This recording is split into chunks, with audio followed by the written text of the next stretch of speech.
Pessoal, nós estamos então na aula 2.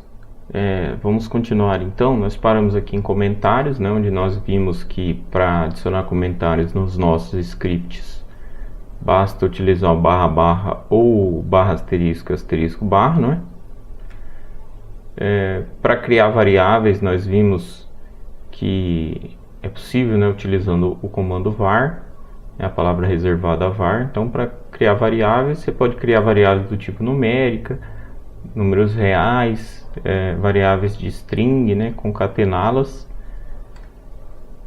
E aqui nós temos um exemplo de como utilizar o JavaScript em uma página HTML. Veja que nós temos o elemento script dentro do head, e aí nós temos o código aqui no exemplo, comentários, uma variável e o console.log sendo utilizado. Nós temos também as funções typeof e instanceof, que permitem aí a gente analisar o tipo de uma variável, né? Caso você tenha dúvida, queira saber qual é o tipo daquela variável, o typeof retorna o tipo e o instanceof retorna o tipo do objeto, se for um objeto. Então aqui, por exemplo, eu criei uma variável nome com o valor João, eu dei um console.log e ele retorna que o tipo de nome é o que? String. Então, corresponde aí ao que a gente tinha feito. Para criar um vetor, né, como é que eu faço em JavaScript? Eu coloco var, ou const, ou let, né, o nome da variável, e aí, entre colchetes, eu coloco o conjunto de valores separados por vírgula. Nesse caso aqui são strings. Então, eu coloco as strings separadas por vírgula. Então eu tenho nesse caso um vetor de duas posições, né, 0 e 1, com dois nomes. E aí se eu der um typeof nele, ele retorna que é um objeto. Então no JavaScript um vetor, né, não é um tipo de dado primitivo, e sim é considerado um objeto. Nesse exemplo aqui, nós estamos mostrando aqui a posição 0 e a posição 1 do vetor. Então nós vemos no console.log, apertando F12 no navegador, ele mostra para a gente o resultado ali, o valor de cada posição do meu vetor. No caso de objetos, né, como a gente viu, o vetor é possível também. Quando eu coloco entre colchetes, assim, nesse formato diferente, né, onde você define aqui, ao invés de posições, nós podemos definir os nomes, né, dos campos. Então eu tenho aqui um objeto sendo definido, cujo nome do objeto é Maria, o atributo nome, né, do objeto X é Maria, e o atributo sobrenome do objeto X é Silva. Então se eu vier e der um console.log em x.nome, então agora eu consigo, né, trabalhar como se fosse uma classe aqui, né, de pessoas, né, onde eu tenho nome e sobrenome. Então ele retorna Maria. Se eu passar a posição no colchete como um vetor, ele não entende, então ele dá o resultado como undefined. Aí eu pergunto para vocês, qual seria o valor de x nesse caso aqui em JavaScript, né? Var x igual 2 mais 3 mais 5 entre aspas. Qual que seria o resultado? Para o vídeo aí, pensa um pouquinho e depois continua. Ele vai somar 2 com 3 e vai somar o resultado com 5, é isso? Então vai dar quanto? Vai dar 2 mais 3, 5, mais 5 vai dar 10. A resposta certa é 55. Por quê? Porque ele vai somar, como 2 é um inteiro, né, é numérico, e 3 também, e 5 é uma string, ele vai fazer o quê? Vai somar 2 com 3, porque os dois são numéricos, vai dar 5. E aí ele vai usar esse mais aqui, nesse caso, para concatenar, porque uma string concatenada com qualquer coisa, né, somada com qualquer coisa, ela vira uma concatenação, tá bom? Então virou o 5 calculado, mais o 5 entre aspas, ficou 5, 5. Podemos declarar strings de múltiplas linhas também. Tá? Então se você tiver uma string muito grande, uma frase, um texto, né, para ser armazenado dentro do seu código, você pode colocar entre classes. Então, no caso aqui eu fui colocando enter, né, para separar as linhas, para ter aqui múltiplas linhas para mostrar para vocês. Então crase começando e terminando, eu tenho, então ele entende que é uma string também. E se eu quiser criar uma string com aspas dentro, né? Normalmente a string ela começa com aspas e termina com aspas, mas como a gente viu que é possível criar com crase também, então resolve o problema para quando você precisar, por exemplo, criar uma string com aspas embutidas, tá bom? Interpolação é quando você tem uma string e você precisa injetar variáveis dentro dessa string, né? Mostrar uma string concatenando com variáveis. A gente viu que com o maisinho é possível concatenar, né? Mas a interpolação ela é uma forma mais moderna de fazer. Então eu tenho first name, last name aqui, Maria Silva, e aí eu tenho text que começa com bem-vindo, primeiro nome e último nome separado por espaço. Então o que ele vai escrever? Bem-vindo Maria Silva, exclamação no final. Então no lugar de first name aqui ele colocou Maria, no lugar de last name colocou Silva. Para que funcione aqui a interpolação, eu preciso que a variável esteja entre chaves e a chave comece com cifrão, tá bom? Se você não quiser usar interpolação, tem que usar concatenação. Aí você vai fechar as aspas, né, ou apóstrofo ou a crase, no caso que é aqui. Vai colocar um maisinho, nome da variável sozinha, sem a chave, sem o cifrão. E aí colocaria o mais de novo, outro espaço entre aspas aqui, outro maisinho e assim por diante, tá? Então assim com a interpolação fica bem mais fácil. Expressões em strings. É possível dentro de uma string a gente fazer uma expressão, né? Que é um cálculo, né? Uma chamada de uma função, qualquer coisa que você precisar ali de código, eu consigo definir dentro da string, né? Pedir para ele ser executado para depois com o resultado interpolar com a string. Então eu tenho uma string total que começa aqui e termina aqui. Então ele vai escrever total dois pontos, e aí o resultado dessa expressão aqui, que é o preço vezes 1 mais a taxa, e aí chamando essa função aqui de número de casas decimais para 2, tá bom? Então ele escreveu total igual a 11. Por quê? Porque o preço vezes a taxa mais 1, né? Então ele somou 1%, aliás 10%, né? Então ficou 11, colocando ponto aqui porque eu defini com duas casas decimais. Aqui um exemplo de como fazer templates em JavaScript, uma das formas de fazer, né? Então vamos imaginar que você quer, em vários momentos dentro do seu software, você vai querer que apareça isso aqui, né? Um título e uma lista de marcadores aqui com itens, tá bom? Então você pode simplesmente criar uma variável título e um vetor com os itens que você quer que sejam apresentados. E aí como que você faz então para o título ficar no H1 e os itens ficar na lista? Você, por exemplo, pode fazer isso aqui, ó. Cria um for, né, que seria um for each, né, que no caso do JavaScript você usou a palavra reservada off. Então aqui const x of valores. Então valores é um conjunto de dados, é um vetor, e o x vai assumir cada valor a cada interação. Então o R vai ser o que? Inicialmente R é um H2 com o título, né, começando um L. Então ele vai incrementar o R com um LI cujo conteúdo é o valor de x, ou seja, cada valor da minha lista. E no final ele vai fechar o L e vai escrever na página, tá bom? Então eu criei um template. Toda vez que eu pegar esse trecho de código aqui e substituir o título e os itens do meu vetor, eu vou ter diferentes resultados aqui, mas no mesmo template, né? No mesmo modelo aqui, no mesmo formato. A palavra reservada var serve para criar uma variável, mas o let também, né? Qual que eu uso? Qual que eu devo usar, professor? O var, ela pode ser declarada, aliás, redeclarada, ou seja, eu posso declará-la novamente, mesmo que eu tenha declarado anteriormente. Agora o let não pode, tá bom? Então o let já é uma forma mais moderna. Para quem aprendeu JavaScript há anos atrás, não tinha o let ainda, né? Então o var é mais antigo. Então aqui no exemplo, criei o var r valendo 1, depois eu criei o var r de novo, né? Aqui foi na próxima linha, mas poderia ser, por exemplo, daí 1000 linhas, né? E aí ele escreveu 2, porque eu redeclarei o R e não deu erro nenhum.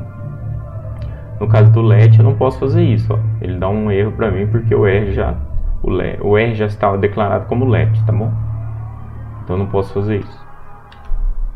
E o const é para criar constantes. Então a ideia da constante em toda a linguagem de programação é que você não faça a declaração novamente, né? Declarou uma vez, ela seja constante, né? Seja fixa no software todo. Então o valor deve ser definido na declaração e não pode ser substituído. Então const R é igual a 1, e aí em algum momento eu dei um R igual a 2 e ele dá um erro dizendo que não posso fazer isso. Os operadores aritméticos: somar, subtrair, multiplicar, dividir e o módulo, né, como a gente já está acostumado a fazer em toda linguagem de programação. Então você quer somar 2 mais 2 e armazenar em A. Quando você der um console.log no A, você vai ver que ele vai retornar 4. Né? Então ele já armazenou o valor calculado já. E assim como nas outras operações. Os operadores de atribuição, o igual a gente sabe que serve para eu definir um valor, né, numa variável, var A igual a 2. Então estou atribuindo 2, já estou declarando A valendo 2. Né? Então se eu der um console.log nela, ou um document write, ou um alert no A, ele vai retornar 2. Né? Então tem outras formas aqui também de fazer atribuição. Né? O mais igual ele vai incrementar na variável, o menos igual ele vai decrementar, o asterisco igual ele vai fazer o produto, seria o equivalente, né, aqui no variável igual a variável mais alguma coisa, aqui seria variável igual a variável, o valor que ela já tem, né, menos alguma coisa. Então da mesma forma aqui seria variável vezes alguma coisa, aqui seria variável dividido por alguma coisa. E aqui seria o resto da divisão, tá bom? No caso de 2 asteriscos, ao invés do produto ele vira a potência, né? Seria o valor elevado a alguma coisa, tá bom? Então aqui no exemplo aqui, ó, A vezes, né? O asterisco igual a 2, ele vai fazer o valor de A ao quadrado, tá bom? E nós temos o mais e o menos, que para quem já programa em alguma linguagem sabe que serve para fazer incremento, né, de 1, tá bom? Tem linguagens que não aceitam isso, por exemplo Python, né, mas a maioria das outras linguagens, C, C++, Java, aceita. Então exemplos aqui, né? Criei a variável 2 e mostrei o resultado. Incrementei 1, ficou 3. Incrementei 1 de novo, ficou 4, só que fiz de outra forma aqui, né? Fiz do jeito antigo, do jeito mais moderno. E no jeito mais moderno ainda, que é usando o incremento unitário, né? Operadores de comparação, da mesma forma que as linguagens de programação que você já conhece, você já sabe programar aí, por exemplo, começou com a linguagem C, da mesma forma você faz as comparações.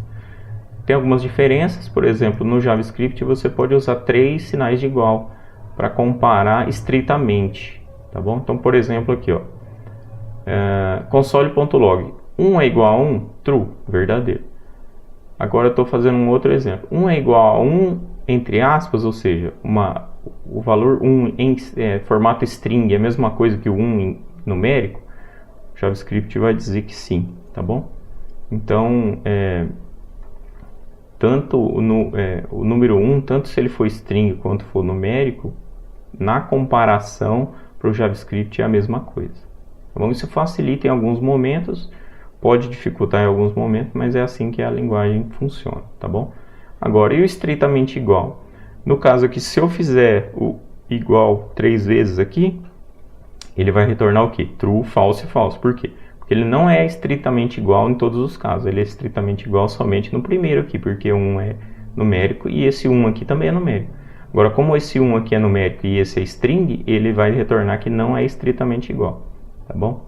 Então, quando você quer comparar o valor, tanto em valor, né, tanto em quantidade, quanto em tipo, você usa o estritamente igual. Quando isso não é necessário, então você pode usar o igual a igual.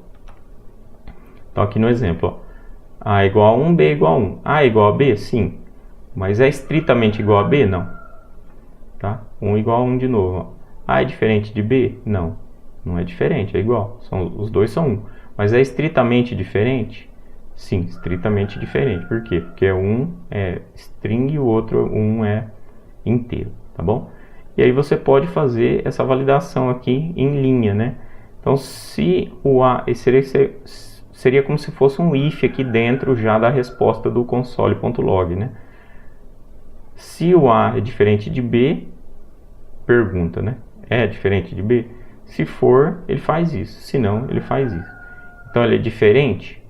Não é diferente, é igual. Então, ele escreve erro, né? Então, e o estritamente igual? Ele é estritamente igual? Se sim, escreve aliás, estritamente diferente?